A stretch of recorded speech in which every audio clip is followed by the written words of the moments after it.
For us, all we've ever known is prayer, right? We've never had Jesus around. No matter what it is that we desire from God, it always goes up in the form of prayer. That's all we've ever had. The only access we've ever had is prayer. When we heard the gospel, we prayed to be saved. When we struggle with temptation, we pray to be delivered. When we need something, we pray to have provision. When we want wisdom, we ask of God. All we've ever known is prayer. Prayer is our lifeline. Prayer is the air we breathe. It's our oxygen. But not so with them.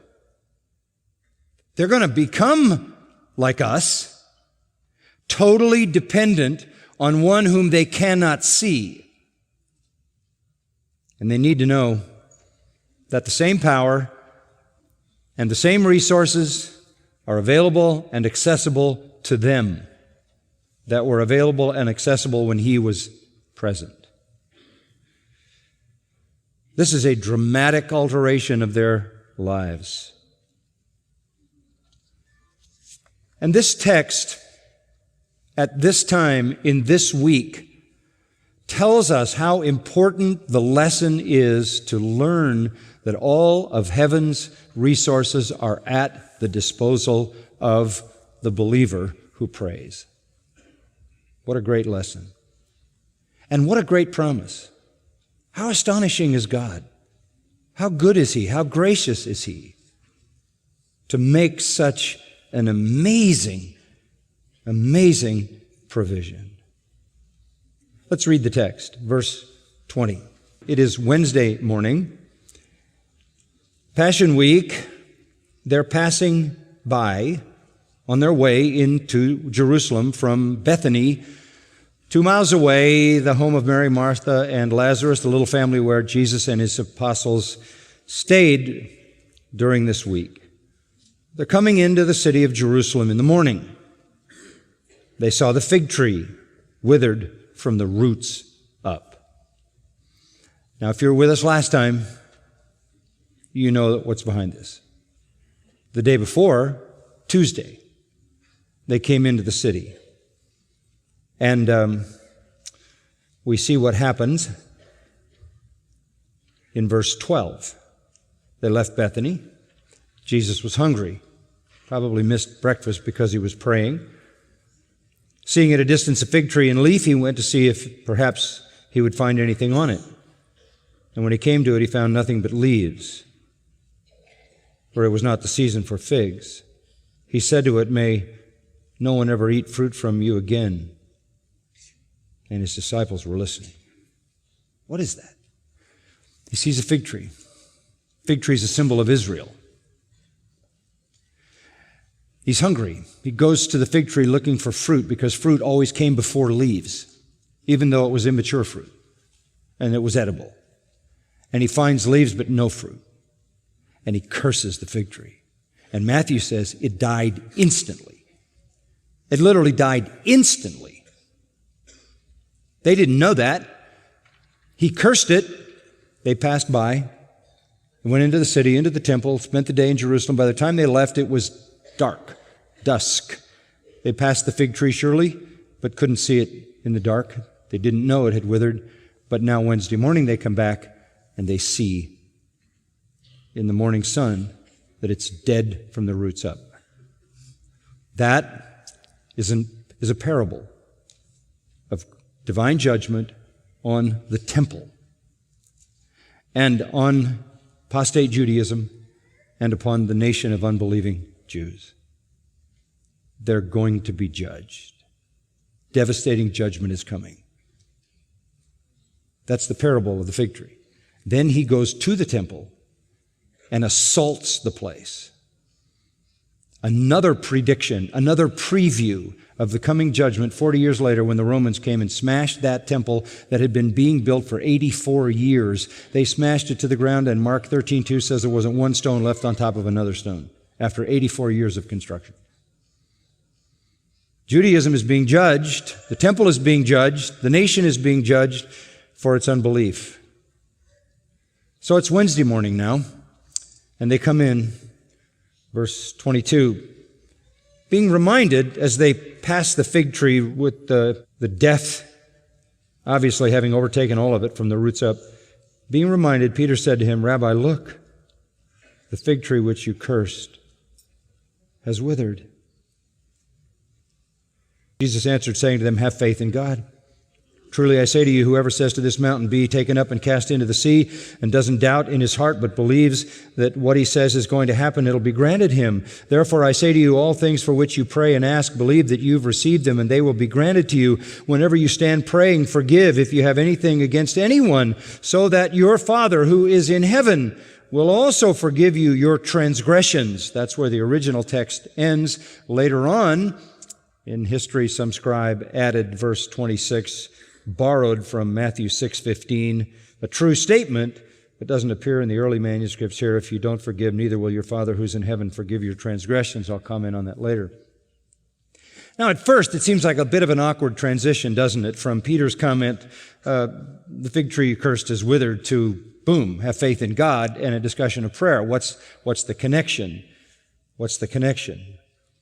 Well, the connection and the message here, first of all, is that judgment is coming. And the cursing of the fig tree was a demonstration of the power of judgment. Just as Jesus, by a word, could kill a tree, roots and all, the power of God was a formidable reality. And I told you last time, this is the first destructive miracle in the Gospels. All the rest are constructive. Casting out demons, healing diseases, raising dead people, feeding multitudes, stopping storms, all those are beneficial. All those are positive. This is the only negative miracle, but it is nonetheless a display of power. A display of power. It is not an impetuous act of frustration by Jesus because he's mad at the tree because he's hungry. It is simply an opportunity for him to make a clear analogy of what is going to happen to the temple. But how does that segue into have faith in God? The answer is this. In Matthew 21:20, it records, and it's a parallel account to this, that Peter also asked a question. It says there, Rabbi, look, the fig tree which you cursed is withered. Then Peter said this, how did the fig tree immediately wither away? It's not how, I have no idea. It's how does that kind of power work? Wow. He's startled. He's seen thousands of positive miracles. This is the first thing he's seen like this. He's startled that it is dead. How does this happen? How does this happen? The temple was nothing but leaves. There was nothing there. There was no reality. There was no spiritual fruit. It was an empty pretense. And so the power is displayed in a negative way. But the very display of that power that killed that tree is in itself a demonstration of divine power. If not for blessing, as they'd seen so many times, for judgment, it is nonetheless a demonstration of divine power. And it is at that point, when Peter says, how does this happen? That Jesus says, answering him, verse 22, have faith in God. In other words, such power displays, be they negative or positive, come from God. Come from God. And then he begins to talk about how to draw down divine power. How to draw down divine power. They're going to need to know this. As I said, they had Jesus around all the time. How are they going to draw on divine power like that when he's not around? There are 5 components here, 5 elements, 5 necessities for powerful prayer, effective prayer. Okay? I'm going to show them to you. 5 elements, necessities, features of powerful prayer. Some are implicit and some are explicit. Let's start with the first one. First of all, powerful, effective prayer has a historical component. Okay? It has a historical component. What do you mean by that? Well, let's look back at this one little brief incident as kind of an insight into that. Peter says, the fig tree which you cursed has withered. He is saying, I have seen the display of your power. The historical component is to remember. Being reminded or remembering, Peter said, wow, the fig tree you cursed has withered. The historical foundation of an effective prayer life is to understand that God has put His power on display in the past and you're aware of it. They didn't realize that the fig tree withered immediately when He cursed it the day before. They just didn't see it till 24 hours later. Peter is startled. How does this happen? Such power. And he remembers the display of power. That's where all effective prayer begins, with some sense of God's past power displays. Why would you call on the Lord now if He hadn't proven Himself in the past? When the children of Israel came to the Promised Land, in Deuteronomy, and they were about to enter the Promised Land after all their years in Egypt and then 40 years of wandering in the wilderness, the book of Deuteronomy was given, the second law. The law is repeated to set them in order before they go into the land to possess it. And 15 times in that book of Deuteronomy, we read, you shall remember, you shall remember, you shall remember. You're going to go in there, you're going to face formidable opposition, you're going to face all kinds of problems, you're going into a foreign land, you're going to conquer the land, you're going to kill the people, you're going to take over the land, there's going to be all kinds of obstacles and all kinds of opportunities. You need to remember. You need to remember. Remember what? Remember the God who preserved you. Remember the God who delivered you out of Egypt. Remember the God who rescued you from the death angel at the Passover. Remember the God who let you walk through the water untouched and then drown all of Pharaoh's army. Remember the God who fed you manna in the wilderness. Remember the God who provided water from a rock. Remember, remember, remember, remember. That is the foundation of effective prayer now and in the future. And I will just tell you this, the more you remember, the stronger your confidence in God. People who are new in the faith, who don't have the history of what God has done in the past, either in scriptural history, church history, or personal history, are at a disadvantage from those of us who've been around a long time praying and seeing God answer. There's some advantages to being old. And that's one of them. I've lived to see the mighty hand of God in answered prayer more times than I could ever count. And it happens all the time to me. All the time. I said, Lord, I have a busy schedule coming up. I have to go on a trip, and I'm going to be all over the place. I think I have 6 or 7 flights in a brief period of days. I'm going here, going there, speaking there. And I was anticipating the homegoing of Sam, my friend. And if there's any way, Lord, that you could get me there, I want to be there for that. Oh, it just so happened that they didn't know anything about my schedule, but he went to be with the Lord, and they called and said, this is when his funeral is, 1 o'clock in the afternoon. Oh, really? That one day is the only day that I just happen to be flying over Washington, D.C. so I can land, do the funeral, get back on the thing, go where I need to go.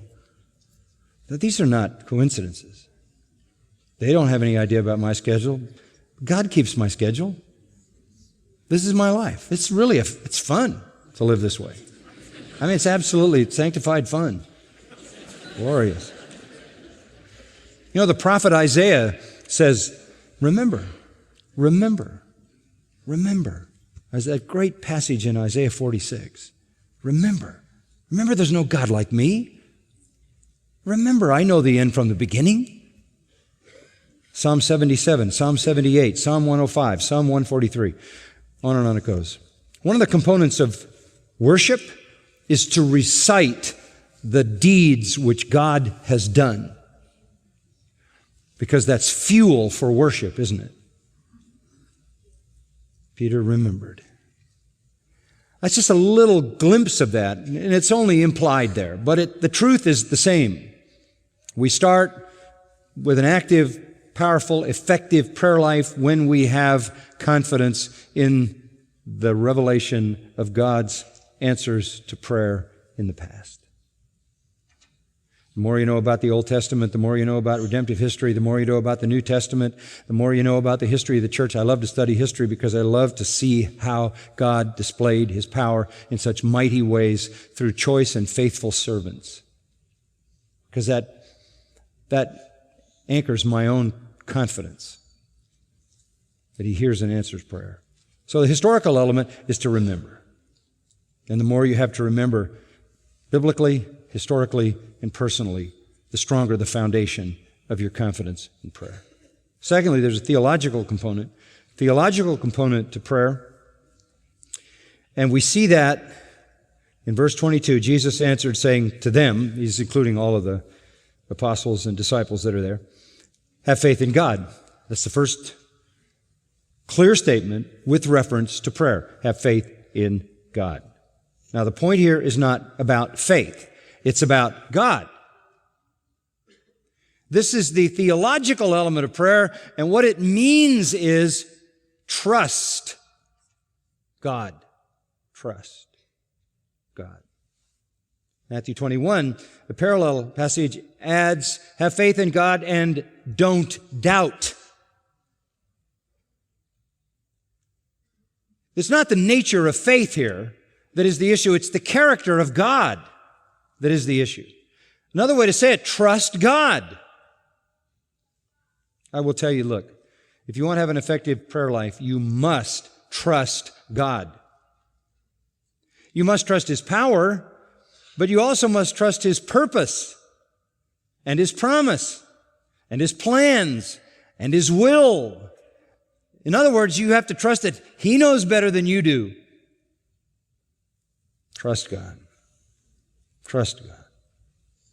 In the disciples' prayer, when the disciples said, Lord, teach us to pray, He said, pray this way. Our Father who art in heaven, hallowed be your name.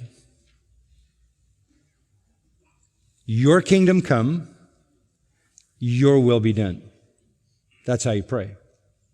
God, whatever honors your name, advances your kingdom, and accomplishes your will, that's what I pray. That's how you really pray. The other way to pray is to pray to consume it on your own lusts, on your own desires, to demand things from God. And James says, you ask and you don't receive because you ask to consume it on your own desires. All prayer starts with your honor, your kingdom, your will be done on earth as it is in heaven. That's what it means to trust God. 1 John 5:14 essentially says that. And these are familiar verses to all of us, but I need to remind us of them. This is the confidence which we have before Him, that if we ask anything according to what? His will, He hears us. And if we know that He hears us in whatever we ask, we know that we have the request which we've asked from Him. If you ask in His will, you're going to receive what you ask. If you ask to consume it on your own lusts, you're not going to receive it. In fact, James also tells us in James 4:15, we ought to say, if the Lord wills, we will do this or that. In John 14:13 and 14, it says, whatever you ask, Jesus says, whatever you ask, and this will be next Thursday night in the upper room, Whatever you ask in my name, I will do it, that the Father may be glorified in the Son. In my name. Consistent with my person, consistent with my purpose, consistent with my plan, consistent with my will, consistent with my kingdom. So, the historical necessity in prayer is to remember. The theological necessity in prayer is to trust God, to submit to God. A couple of illustrations of that. Philippians chapter 1. Paul is a prisoner here, which was not a happy experience. Very primitive, horrific circumstances. He says in verse 12 of Philippians 1, I want you to know, brethren, that my circumstances have turned out for the greater progress of the gospel, so that my imprisonment in the cause of Christ has become well known through the whole Praetorian Guard and everyone else. And then this, and most of the brethren, trusting in the Lord because of my imprisonment, have far more courage to speak the word of God without fear. That's a great statement. Others are trusting in the Lord, that even if they end up in prison, it's going to end up for the furtherance of the gospel as my imprisonment has. The operative phrase here, trusting in the Lord. That's what we're talking about. When Jesus says have faith in God, he's saying trust the Lord. Trust the Lord. Nothing could be better and more secure than that. Listen to 1 Peter 4:19. Those who suffer according to the will of God shall entrust their souls to a faithful Creator. Trust God. Trust your life to Him. Trust your circumstances to Him. The believer who prays with a great sense of history and understands the power of God, the believer who prays with a great sense of trust and understands that the best of all things is the will of God, unleashes heaven's power. This is so important for these men to learn because life was going to take a dramatic turn. I would never tell God what I want, demand from God what I want, corner God. I just want what He knows is right and true and good and best. There's a spiritual component to add to the historical component and theological component. Pretty simple, verse 23. The spiritual component. Truly I say to you, whoever says to this mountain, be taken up and cast into the sea, and doesn't doubt in his heart, but believes, there's the operative word, that what he says is going to happen, it will be granted him. What is the spiritual component? Believe. Believe. You know, that is an amazing verse. Truly, that's emphatically letting us know that in spite of the fact that this seems too much, too outlandish, too outrageous, too over the top, too much to give, too much to offer, too big, it's true. This is exactly what God means. Truly. And it's Jesus saying it personally. I say to you, whoever, I like that, don't you? I see me in there somewhere. And all of you, whoever. And here comes this illustration. Whoever says to this mountain. Now people have written pages and pages on what mountain it is. Really. It could be a hypothetical mountain. But since he's standing on a mountain, maybe it's the mountain he's standing on. Some people think it's the Mount of Olives. I don't know, maybe it's the Mount of Olives, maybe it's the Temple Mount. Whatever mountain he's pointing to doesn't really matter. It's just the general principle. Whoever says to this mountain, be taken up or lifted up and hurled into the sea. That's a pretty big order. And doesn't doubt in his heart, but believes that what he says is going to happen, it will be granted him. Now, you wouldn't take that literally, would you? I mean, you can test it if you want. Really don't think it's going to work. You can go stand in front of any mountain you choose, even a small one, and it's not likely to get up into the air and go out over the ocean. Nor did Jesus ever do anything like that in his life and ministry. What in the world is this? This is simply an analogy. This is hyperbole. Nothing more than that. In other words, it's part of their understanding of how illustrations develop sort of traditionally. If you read the Babylonian Talmud, which has a lot of Jewish sayings in it, rabbis are identified there who could solve severe problems as movers of mountains or rooters up of mountains. We might say about a person who was a formidable person, that person can move mountains. And we know what that means. We know exactly what that means. Well, there were no less figures of speech in the biblical languages and in the biblical times than there are today. This is talking about really difficult things, hard things. I remember as a boy, my father used to say to me, "You can make a mountain out of a molehill." You probably said something like that. You don't literally mean that. That's just a figure of speech, and that's what this is. There may be some serious issue, some severe issue confronting you, some grave concern that doesn't seem to have a human solution. If you will not, look at the verse 23, doubt, one who doesn't doubt in his heart, down deep, but believes that what he says is going to happen, it'll be granted him. Wow. Doubt will not serve you well. Because who are you doubting? You're doubting God. Now remember this, folks. You hear all this stuff today about the faith movement, where it's your faith that has the power. That's not true. That's a lie. Your faith has no power, and your words spoken in faith have zero power. That's a deception. God has all the power. Your faith is only a way to activate God's power within the framework of His purpose. Listen to James 1, however. The doubt here is not doubting your own faith. And you hear that these TV preachers, you can't doubt the power of your words. You can't doubt the power of your faith. You better doubt the power of your faith, and you better doubt the power of your words, because they're impotent. The power is with God.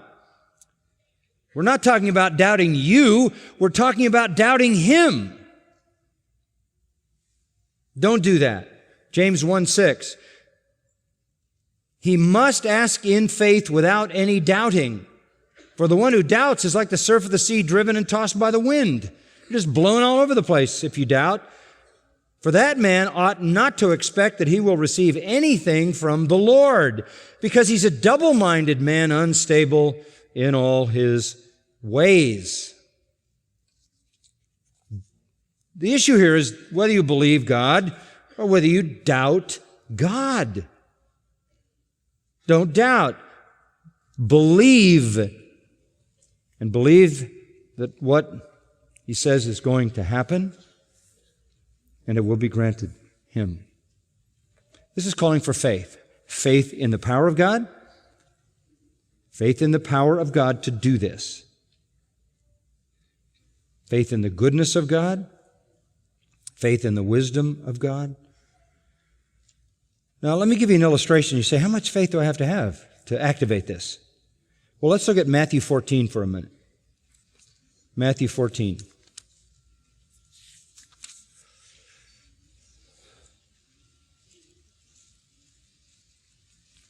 And we'll go to verse 29.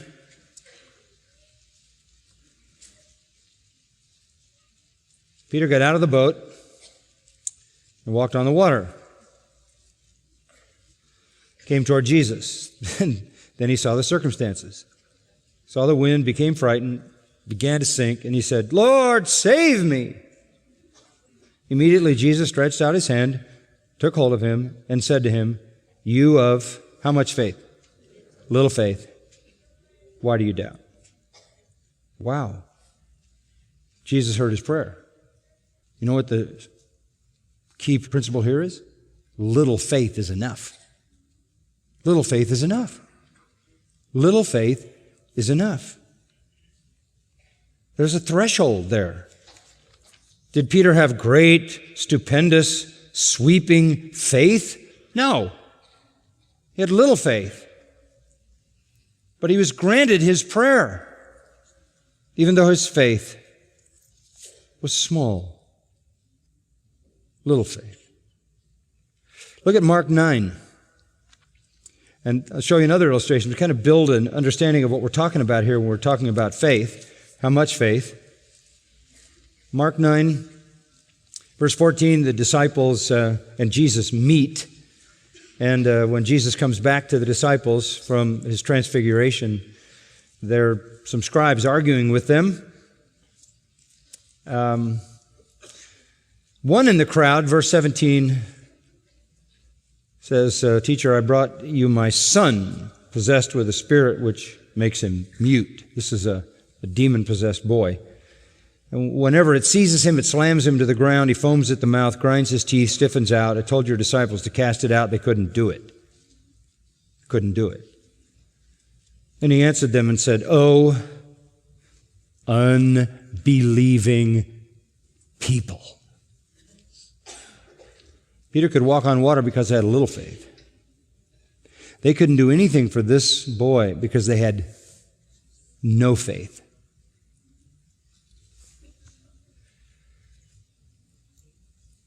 They didn't even have as much faith as the father of the boy.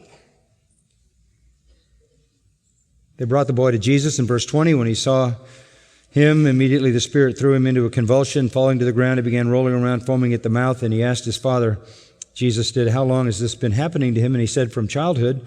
It's thrown him both into the fire and into the water to destroy him.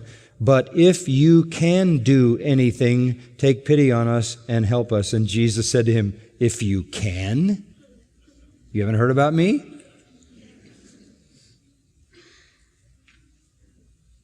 And the boy's father cries out, "I do believe. Help my" what? Unbelief. It's always going to be faith mixed with some doubt. We don't have perfect faith, do we? You were saved by faith, true? Was it a perfect faith? 100%, to the max, to the wall, to the limit, no shadow of doubt? No. You live by faith, you walk by faith. Is it perfect faith? Is it supreme faith, ultimate faith? No. But there's a threshold at which no faith becomes little faith, and little faith, I believe, help my unbelief, is enough to activate the power of God. Is that good news? Is that good news? You know, I think it's great news because we all live there. I mean, we're human and we're walking by sight and struggling with faith. In Matthew 6, he says you have little faith because they didn't believe in his provision. In Matthew 8, he says you have little faith because they didn't trust him in the storm. In Matthew 14, he says they have little faith because of the incident, again, on the water. In Matthew 16, they have little faith because they don't believe that he can provide and supply for the crowd. I mean, they just constantly had little faith. Little faith needs elements that are humanly manageable. You know, when they had the clothes and the food and the calm seas and the visible resources and Jesus was there, they had a little faith. But when he's leaving now, they were going to need more than that. Just exactly how much faith is this? Oh, according to Matthew 17:20, it's the faith the size of a grain of mustard seed. That is more good news. More good news. Faith isn't the power. Faith is the empty hand that receives the power from God. And they needed to learn this. They were going to have to at least get their faith up to the size of a grain of mustard seed. Because in Matthew 17:20, Jesus actually said the same thing. If you have faith the size of a grain of mustard seed, you can say to this mountain, be removed, and it will be removed. Even a small amount of struggling faith can draw down the power of God in the life of a believer. What an amazing promise. Is that not grace upon grace upon grace upon grace?